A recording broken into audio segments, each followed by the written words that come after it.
Good morning, everybody. This is Dee Reinhardt with Illinois WorkNet, and with me I have Olivia Grisham. So this morning we're going to be covering our agenda for the DHS Technical Assistance talk this morning. That's a tongue twister. So if you have not already had a chance to check in by region, please do so. If you have some topics that you need to identify that we need to cover, please do that. Otherwise, we're going to get started with our presentation this morning, or with our help chat this morning. So eligibility review must be done.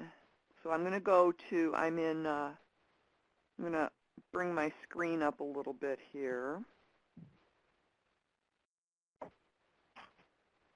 What I want to show you is when you are working with a customer and you've got some people in here, and I'm going to open this up. We're going to look at Jennifer Aniston.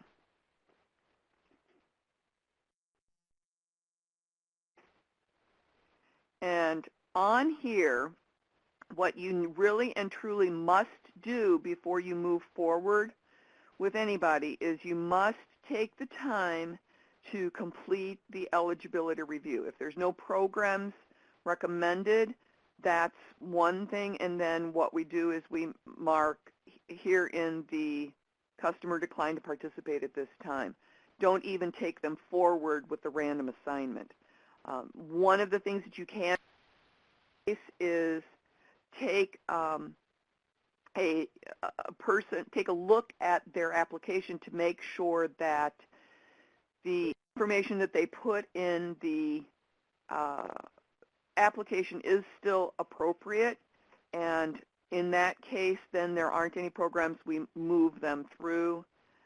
Then you have to fill out the model and which program you think they would like to select, and then you save it, because once you have selected gone to EPIS and done the assignment and it comes in, it's very difficult to mark these three areas, the verify eligibility and complete random assignment. You just can't do it afterwards. So you have to make sure that these things are marked ahead of time. All right, and entering SSN for customers. Again, we had a couple of issues this past week, and I'm not going to name names, but a little bit of it is just not being very, very, very careful. You need to triple check when you are inviting a customer. When you do the DHS invite, you have to do on here, you have to ensure that the Social Security number is correct.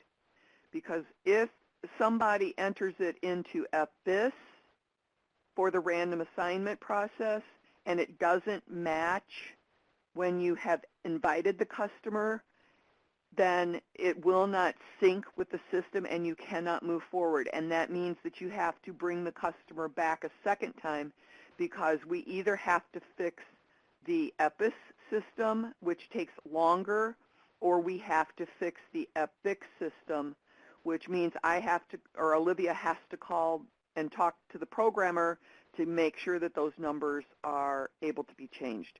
We are investigating a couple of options, but please double and triple check those Social Security numbers. The RIN numbers and case IDs can be changed, but we can't change the Social Security number on the fly at this time. So please make sure that you are triple checking those as you're inviting the customer. All right, Olivia, do you need to share your screen for the exempt customer status? Yeah, I'll go ahead and do that.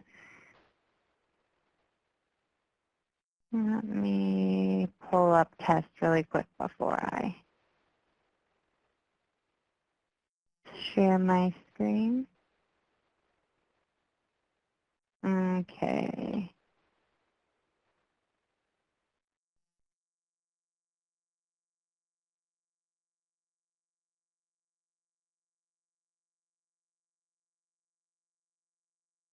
Okay, let me make my screen bigger here.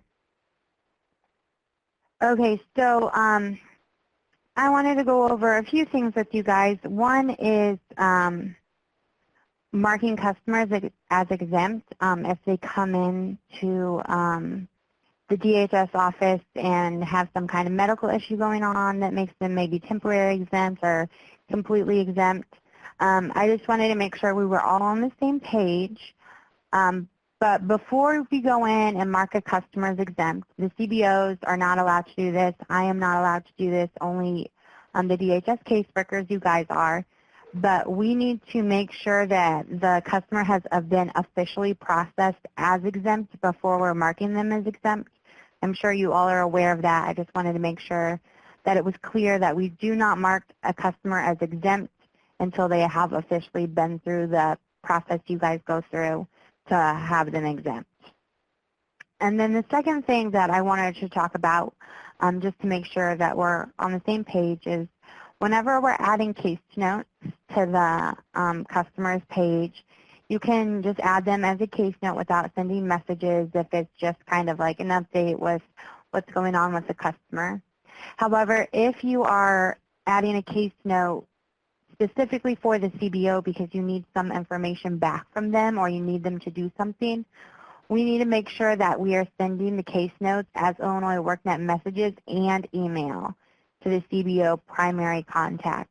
The CBOs aren't checking the case notes of their customers every day, so if it's not sent as an email, it can take them a little while to respond back to you. So we really need to make sure for communication purposes, we're sending them via email as well as having them uploaded to the customer's profile page. So do you guys have any questions on the case notes or exempt status? Okay. So the next thing I think is that's on the agenda is the Do you want to make your enroll screen a little bit dashboard. bigger? Yeah. Yeah, I'll zoom this one in a little bit.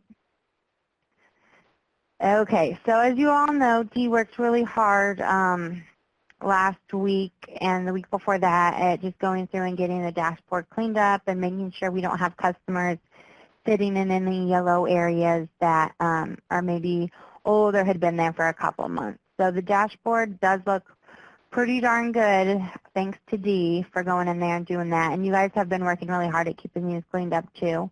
I did notice that for the most of this week, we have 2 customers who need their customer profile information finished. So if you can go in and check your dashboard and see if one of those customers are yours and try to get their information entered into there, that would be great. The customers will not move down in the dashboard until their information is finished. So it's really important to get that information in there as quickly as possible so we can track them.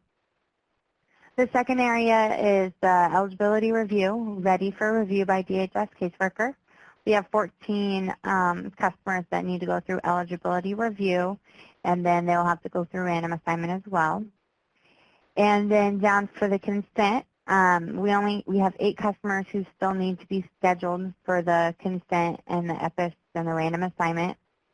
And then we have 11 people who missed consent meetings, so we need to be inviting them back. They may be going through conciliation. We just need to make sure that that is updated on their page, whether it is a case note or marking them as declined to participate if that's what they have chosen to do. And then the last one is we have 1 customer who is not assigned to a CBO. So if you can go in and check and see if that's your customer, we need to get that customer assigned to a CBO or figure out where they're going because they've been in there for a little while now. Do you guys have any question on the dashboard? I want to point out that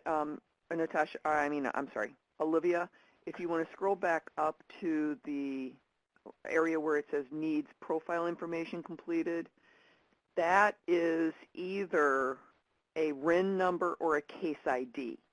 That's not their name and address information. That is that the customer needs a RIN number or a case ID number, a DHS case ID number.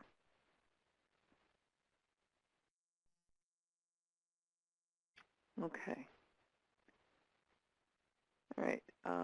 Nicole is asking, the Epic Pod offices are unable to notate or document on cases sent from the feeder offices. Has there been a resolve to this issue? This would include following up with outcome of customers' EPIC experience regarding notes and closure.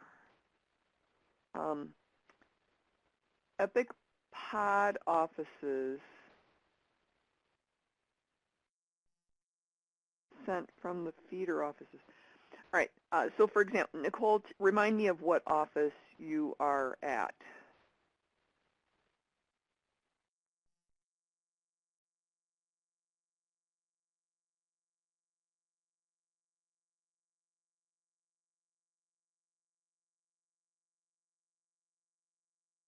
Okay, Nicole doesn't want to tell me what office she's at. So if you're at a feeder office, or are you at a pod, the feeder offices and the pod offices for that, the pod offices and the feeder offices for that pod have access to the same customers. So if this is an issue, this is the first that we've heard of this, so we will investigate that. If you could please give Olivia a call following the webinar, she will like walk through it with you. Yeah. So I don't know if Nicole's computer died or what happened there, but we're not getting any answer from Nicole at all. Yeah, and I'm not sure. So, Nicole, you cannot leave case notes?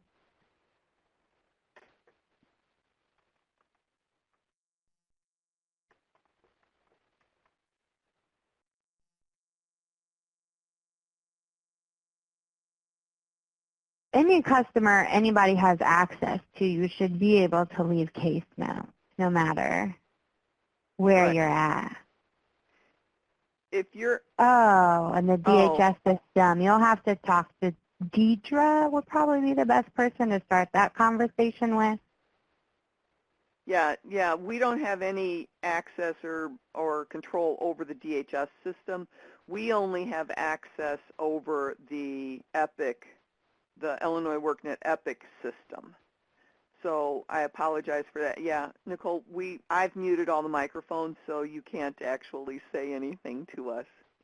All right, so she's at Cal Park and can't leave case notes in the DHS system. Okay, so that's something that Olivia Edwards and Deidre and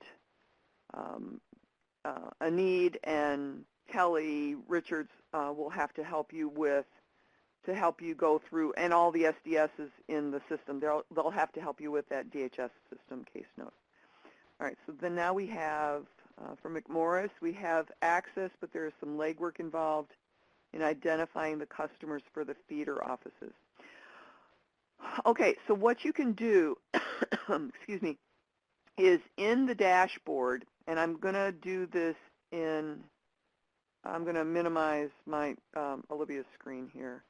I'm going to make mine bigger again. What you can do with this is you can go to the dashboard, you can go to any list,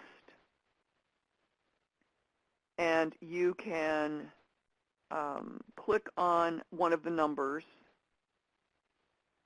and export that list. When you export that list and it opens up, now my numbers are all made up numbers, so they don't really help you guys right now.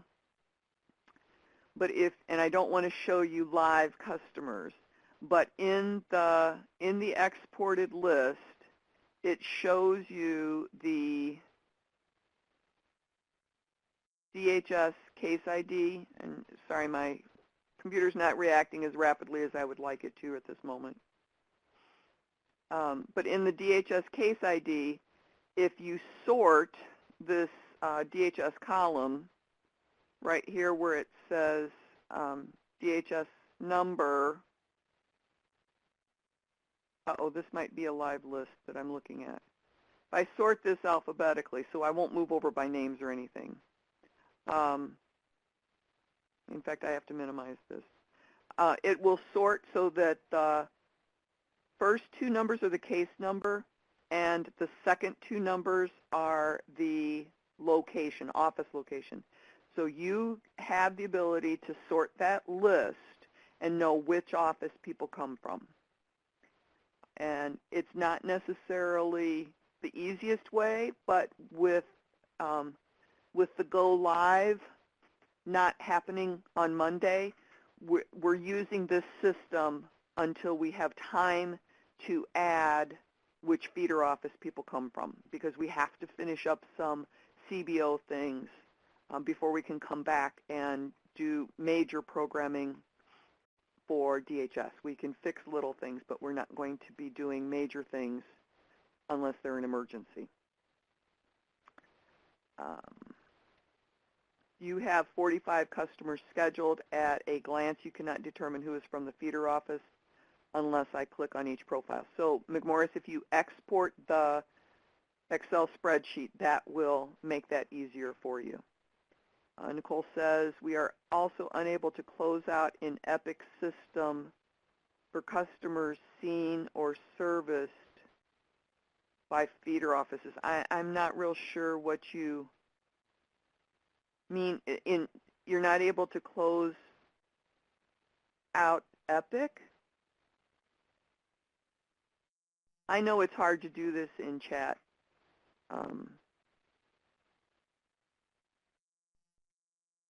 I'm not quite sure what that really means. I'm going to minimize my screen to make sure that. All right, you talked about case notes, Olivia, right? So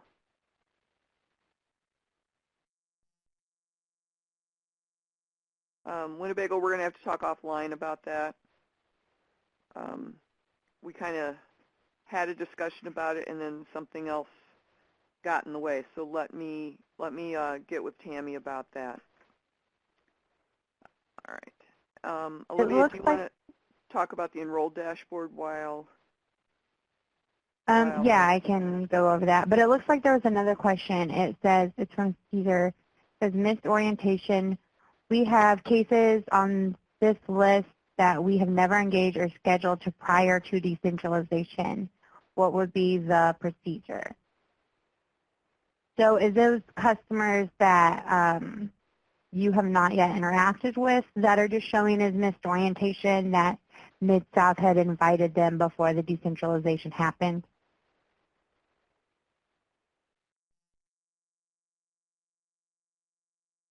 Then those would be customers that you can invite back to participate in EPIC. They should be your customers because they're all broken up by location. The feeder offices may need to invite them. They may be the feeder office may be their local office.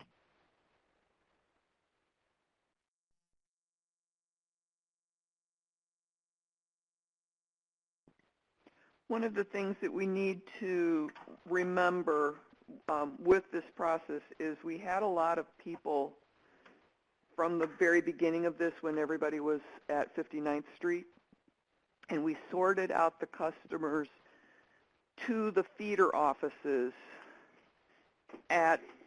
when we did the decentralization. So basically, if you're going to re-invite those customers, it's like starting from ground zero. So you have to invite them. Then if they don't show up, that's when you can start the conciliation process. Okay, and then Nicole said the invite process or initial EPIC process begins at a feeder office, but if there was a problem, concern, or reschedule, the pod is unable to affect it. If you are inviting the customer to the pod should have access to that customer. We did have one situation yesterday where a customer was invited to the wrong pod, but I took care of that today. or actually we took care of it yesterday. So that should not happen any longer. So, Nicole, I think we need to take this offline because I'm just not quite understanding. So up in the top right-hand corner of the DHS chat pod, there is a place where you can start a conversation with just the presenter. If you click the down arrow, so put your phone number in just to the presenters, and either Olivia or I will call you after the call is over. Okay, Olivia, let's talk about the enrolled dashboard now. Okay. So there's a couple things on the enrolled dashboard that you guys will need to be keeping an eye on. The biggest one is the referral pending, no contact from customers, recommend conciliation. So these are all the customers who did not show up to their initial appointment with the CBO, or who have throughout their engagement with the CBO have been recommended for conciliation. These are the customers that you will need to follow up with, because if they have not already went to the CBO, then it is DHS's responsibility to do that conciliation with them. If the CBO has already engaged them, the CBO will put them through the conciliation process, and then if things do not get better from there, they will be showing in DHS review recommended sanction. So you'll also want to be keeping an eye on this one. There's 17 customers who went through the conciliation process with the CBO and have been recommended for sanction. So we really need to make sure that we're not letting customers sit in this conciliation, recommended for conciliation section of the dashboard for too long, or the conciliation process may have to be started all over again if the CBO has done it and not moved them. And then the other area to keep an eye on is the referral pending appointment has not been scheduled. We have 3 customers who have not had an appointment set with the CBO. The CBOs also keep an eye on this and will set appointments with the customers if they notice that there's a customer who's been assigned to them and does not have an appointment. But it's also a good idea for DHS to keep an eye on it and be scheduling the appointments for their customers if needed. So do you guys have any questions on the conciliation or sanction section of the dashboard along with the appointments not scheduled section? Not on that one, but I am going to show them about if they miss orientation. So okay. Let's minimize your screen. Oh, you turned it off. Yeah. All right, and then, so if I go to the dashboard and I go to missed orientation, now I'm in test. If I click on this 210 number and I want to sort by an office, I'm going to sort by Region 1. I'm going to sort by Mid-South, and I search. I have, at the bottom of my list, I have 153 people that missed orientation. I can re-invite everybody, but what I really and truly need to do is go to their profile, go to the Intake Activities tab, see that they missed the orientation date, and then mark them as conciliation sanction process has started. Then you reschedule them for a date up here for a day that there is going to be an orientation. And just as Carmen LeBron said in the chat pod, Mr. Hill sent out an email to all the LOAs, so get with your LOA and find out what that procedure is. So you schedule them. We talked about this last week as well. Schedule them for an orientation. And if it was a very early session for that person, then you need to start from here, from ground zero. If it was last week that they missed orientation, you start the conciliation process.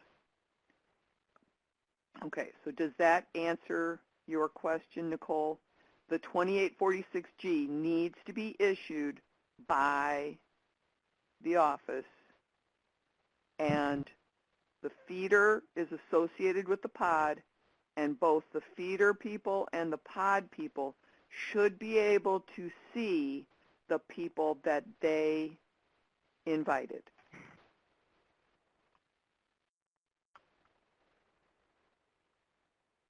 Okay. Nicole, we'll get with you after the call. Thank you for the message. All right, I'm going to minimize my screen so that we can check to see what's left on the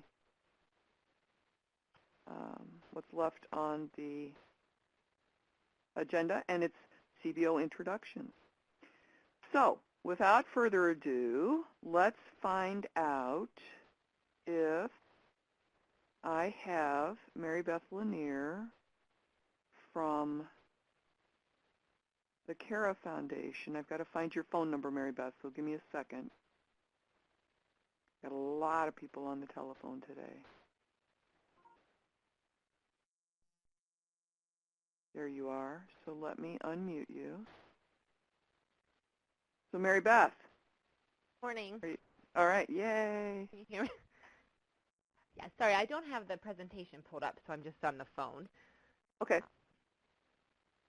So go ahead. We've got a lot of people listening this morning. Okay. We've got 67 people on the call, on the webinar. So you've got a large audience today to tell about the Cara Foundation and your programs that you're offering for our EPIC customers. So give us a rundown of what you've got going on. Okay. So I'm actually the grants manager at Cara program, or Cara, and we've been working with DHS for years, as well as DCEO on our other grants. But with EPIC, we're really excited to try and kind of expand and take it to more specific programming. We've been around for 26 years, and in that time, we've placed over 5,000 people into sustainable employment. The three programs we're focusing on for EPIC. One is our customer service training. So with all three programs, our goal is, and we're kind of fine-tuning it as we get more referrals to see what works best, but everyone will go through our 4-week training program first. That program kind of goes over all of the soft skills, as well as just some professional training skills like resume building, job training, et cetera. Those in EPIC are offered additional trainings. The customer service training, they have a couple different trainings they can go on through that. We've just recently become a National Retail Foundation approved site for customer service training, and that's a nationally recognized credential. We also have a staff member on site accredited or credentialed, I guess, to offer those trainings. And that's relatively new. Also in that training, we work with the Rebuilding Exchange. We can provide a retail and customer service related training. So that's more of an on-the-job training that often leads to permanent placement with them as well. Let's see, we also, looking at my notes, we do have a customer service and prepared foods training through Whole Foods. I think we all know Whole Foods is nationally recognized. And with any training, those are just kind of 3 examples, and then with the pilot, we're kind of hoping to expand into more. But all students going through those trainings are offered our ongoing support. They'll get a retention specialist for their first year of employment to kind of help with those roadblocks that pop up, throughout their first year. And if I'm going too fast or too slow, I don't know if you can let me know. Sure, sure. Another kind of sector we're working towards, we have it kind of listed as office services, but it's really more like an administrative program. We do have several staff members just providing administrative support all the time, everything from internet usage to typing, email, all of those things. We also partner with different employers throughout the city to kind of seek out those additional training programs. But one unique thing we can offer is we do have an in-house staffing agency, TCP Staffing. That name will be changing somewhat soon, but it'll be the same agency. That's actually, through them, we are able to offer on-the-job training and work experience as well. So we have a lot of administrative employment partners that come through TCP Staffing and kind of are able to offer positions in their company. And those are paid positions. Just like the others, they often become full-time employment after kind of the trial period of the temporary placement. And finally, another one we offer through EPIC is the environmental services. This one might be a little more geared towards those that have higher barriers or maybe need to fill in kind of some gaps on resume or even just kind of a first job. Through that, they'll still go through our training, but we do have a social enterprise called Clean Slate that offers transitional jobs. So that's a neighborhood beautification company, and it works throughout the city. So everything from graffiti removal, litter abatement, snow removal. Those are also paid internships. We call them internships, but they are transitional jobs to kind of fill in some of those gaps. And also, while they're in these programs, they're still working through CARA on additional training. One thing we're really hoping to achieve with the EPIC program is to help us kind of fit in more credentialed programs and kind of help us bridge that gap into more credentialed. I know Tammy actually is setting up our program officers with kind of a community college connection to kind of add some of those trainings in as well. So those are the three we have. Throughout everything, too, we also host job fairs in all of those sectors as well as just general job fairs as well. Tammy, you had their website up on the screen. I pulled them up over, and then you moved it. So, and our website's kind of going under renovation as well. We had a great session early on with the CBOs at the CARA Foundation, and it's just, you have a morning. Tell us just briefly about the morning session.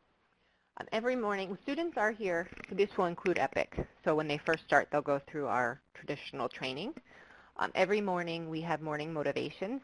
Starts promptly at 8:25 and goes to about 9. And there's a topic every day. It's student-led, and if you get called, and it's students, it's guests, it's staff, whoever is there is, up for grabs to go into the circle, answer the topic, and then lead everybody in song. So it's a way to kind of foster community, also break down some self-consciousness, and also just get used to kind of telling your story to a large group of people. So even if you don't go throughout our whole office, you can hear it every morning. It's only when students are in house. So after their first week, we have students here Monday through Thursday. So motivations is 4 times a week, typically. They also, something that we don't normally have guests at, but every day they also, at the very end, have a reflections. And that's kind of a time where students can come in and kind of go over the day, discuss very openly any issues they have, if they'd like to, with staff and their fellow community members. Right. Yeah, I was totally impressed when I was down there that day. So, yeah, you guys have a great job. If anyone ever wants to come, just reach out. I mean, we have guests often. Tammy was actually here last week. So if anyone is ever around, we're in the West Loop. We can always accept guests. Just let us know.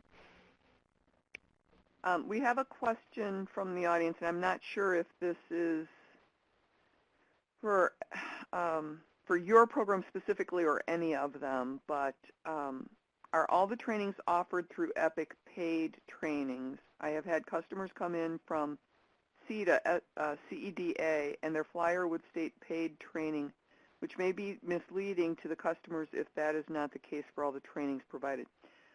Training through EPIC is paid for by the EPIC program. They are not necessarily paid to sit for training, but they are paid for work experience. So, Anjanette, does that answer your question?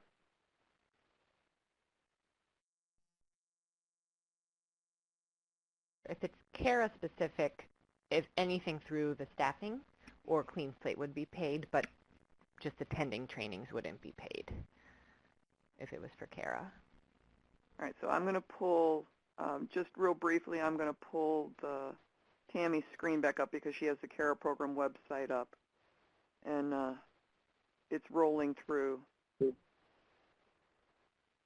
And just real briefly, again, Mary Beth, what are the programs that you're offering? Customer service training. Customer service. And then office services, which is kind of a catch-all, but it's mostly administrative. And then environmental services, which is mostly kind of janitorial and some security. Okay, great. All right, so now I'm going to move on because I know that Krishina is on the call from OAI. If somebody is on the call from Catholic Charities, I need you to type your last 4 digits into the chat pod so that I know what line to open up. And I need to minimize Tammy's screen here because I can't see my phone number that I need to open up. So now we have from OAI, we have Krishina Ingram. Let me find your phone number.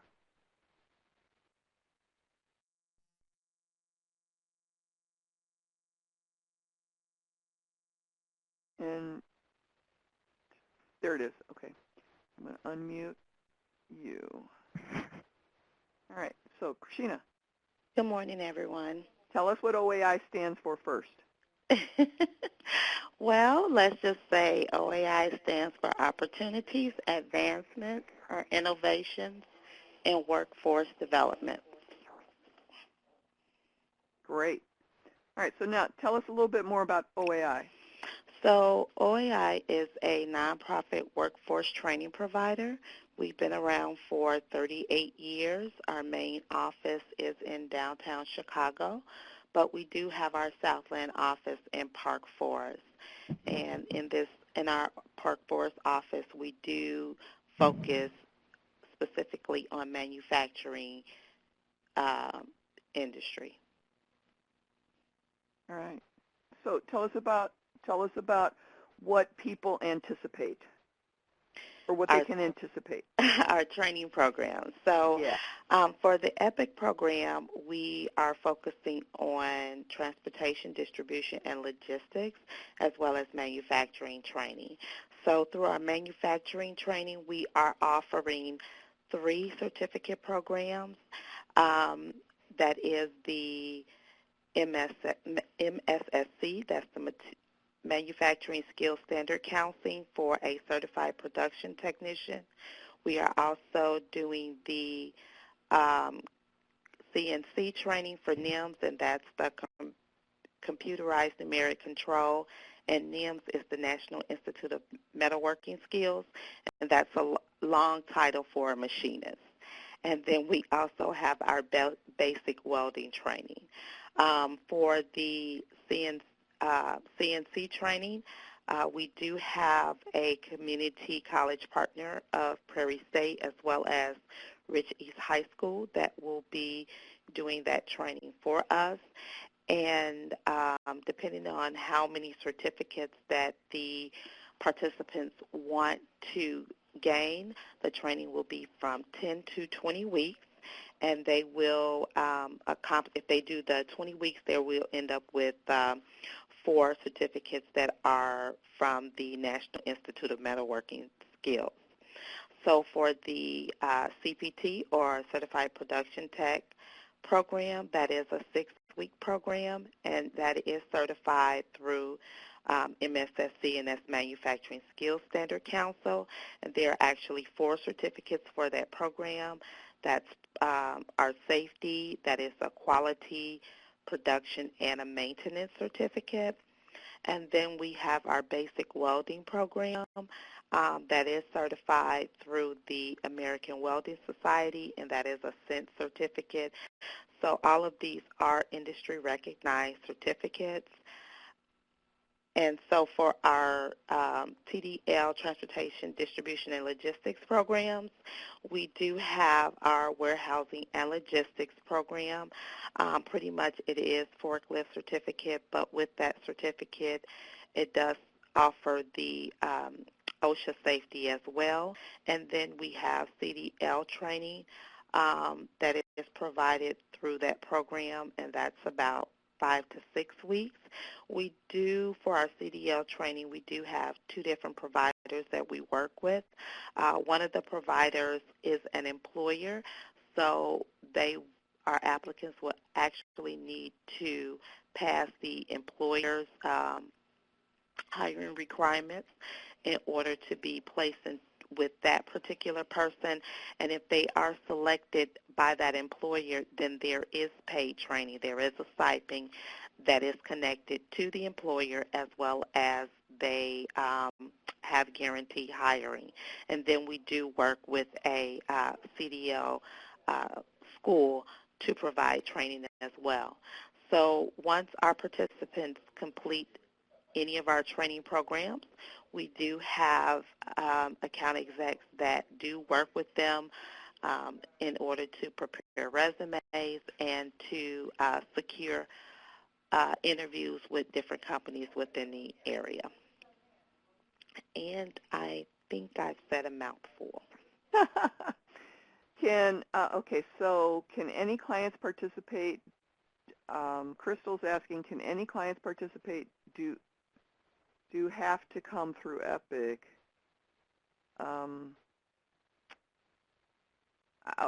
Okay, so I'm not sure what word you're missing there, Crystal, but the clients that we move or that pass through that select OAI come through EPIC, yes. But do you have other programs feeding you besides EPIC, right?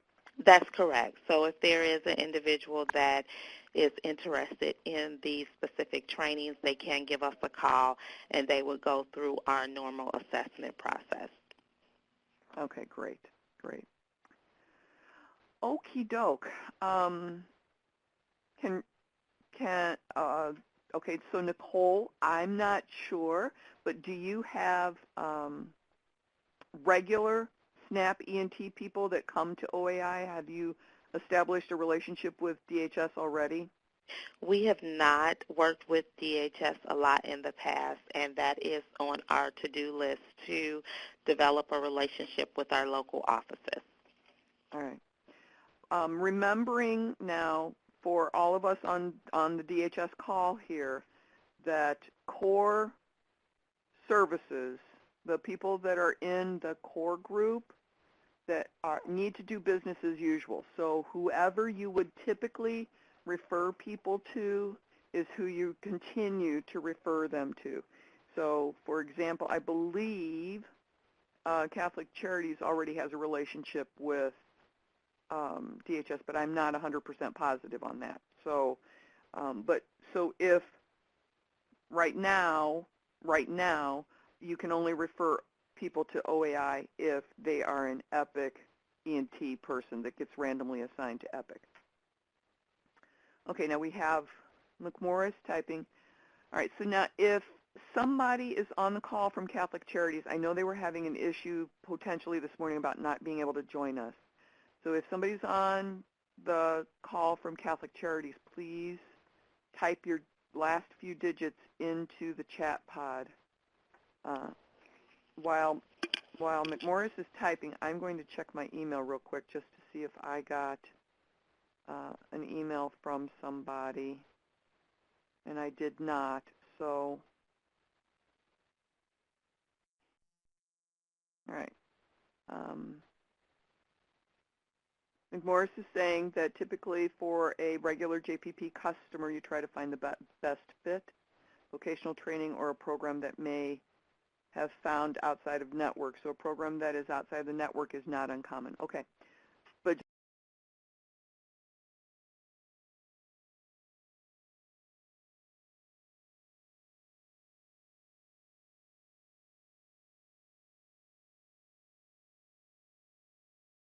just remember.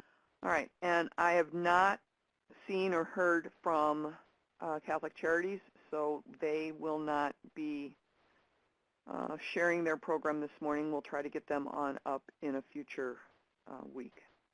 All right, so next week we have 3 more organizations that are going to do their explanation, and unless I see any other questions from the audience about, we have some topics on the board: invitation process, intake dashboard, consent, or enrollment dashboard. If you still have a question about that, please type it into the chat pod and we'll get that answered for you. So thank you, Krishina, for sharing with us, and thank you, Mary Beth, for sharing with us this morning. We appreciate you joining us and sharing information about your programs with us.